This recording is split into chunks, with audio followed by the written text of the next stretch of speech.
पूर्वे रक्षतु बाराः आग्नेयां गरुडध्वजः दक्षिणे पद्मनाभस्तु नैऋत्यां मधुसूदन पश्चिमे गोविंदो वायव्यां जनार्दनः उत्तरे श्रीपति रक्षे दशान्यां हि महेश्वरः ऊर्ध्वं रक्षति धात्रा अधो अनंतश्च।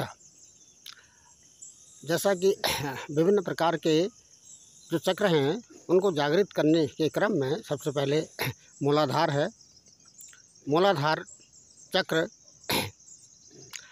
के बाद स्वादिष्ठान है, उसके बाद मणिपुर है, अनाहत है और विशुद्ध है, आज्ञा है और सहस्त्रार।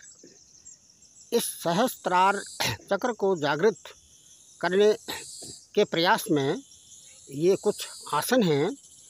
यदि इन आसनों को काफ़ी लंबे समय तक इन आसनों में ठहराव किया जाए, स्टे किया जाए, लॉन्ग स्टे किया जाए, इनमें रुका जाए और केवल रुकना ही नहीं है बल्कि कैसे रुकना है, कैसे आसन में स्थिर रहना है और इस पर भी ध्यान देना है। जैसे इस प्रकार से हम एक पाँव दूसरे पाँव के जंघा में टिका रहे हैं तो कमर हमारी सीधी हो। इस तरह से कमर में न आगे झुकनी है कमर और न आवश्यकता से अधिक पीछे झुकनी है कमर और घुटना। और दूसरा जो इसमें सावधानी रखनी है वो घुटने की। घुटना इसमें घुटने में लचीलापन नहीं करना है, लोच नहीं करनी है, घुटने को स्ट्रेट रखना है। संपूर्ण शरीर का जो वजन है, जो वेट है, जो भार है वो पाँव के तलुओं में टिका रहेगा और ये जो हमने घुटना मोड़ रखा है वो ठीक समकोण में रहेगा। खड़ा पाँव और मुड़ा हुआ पाँव ये दोनों, इन दोनों की स्थिति समकोण में रखी जानी है। ये जो क्रम है यह दोनों पाँवों से किया जाना है। यदि हम इस स्थिति में आसन में आ रहे हैं, इस स्थिति में जब हम आसन में आ रहे हैं तो उससे पहले हमने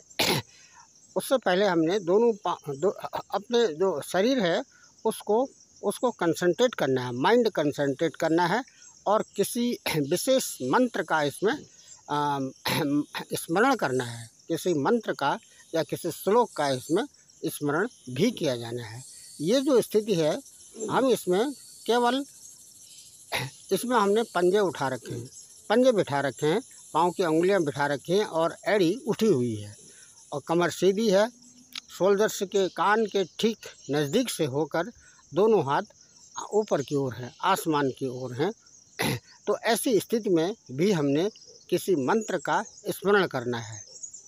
जैसे लक्ष्मी पद्मासन गतकीर्तम सूर्य सुताम सुनेत्राम यद अद्भुत सकरम चरुचिम पद्म संखा सिपाणिम नाना मुक्ता मणि सुशुक्ल भूषतागाम द्यस्ता नित्यम लोकस्वरण नौम्यम भक्त प्रभु त्रिलकी पूजते देवी कमले विष्णु वल्लभे यथा तुमचला कृष्णे तथा भवे ईश्वरा ईश्वरी कमला लक्ष्मी सरा भुजहरप्रिया पद्मा पद्मे लय संपुदच्चे श्री पद्मा धारणी द्वादशे तान नामान संबोध्य पठेत स्त्री लक्ष्मी पुत्र धारा 20 शाह। कहने का मतलब ये है कि ये जो हम मंत्र कह रहे हैं या श्लोक कह रहे हैं या संस्कृत के जो भी हम खंड का वाचन कर रहे हैं इनको बोलना नहीं है बल्कि इनका स्मरण मन ही मन करना है, मन के अंदर करना है। जो पाँव हमारा पीछे गया है उसका घुटना सीधा है और जो पाँव हमारा आगे गया है, जैसा कि बार बार दैनिक रूप से भी किए जाते हैं, जो घुटना आगे गया है वो जो पाँव आगे है उसको घुटना उसका मुड़ा हुआ है।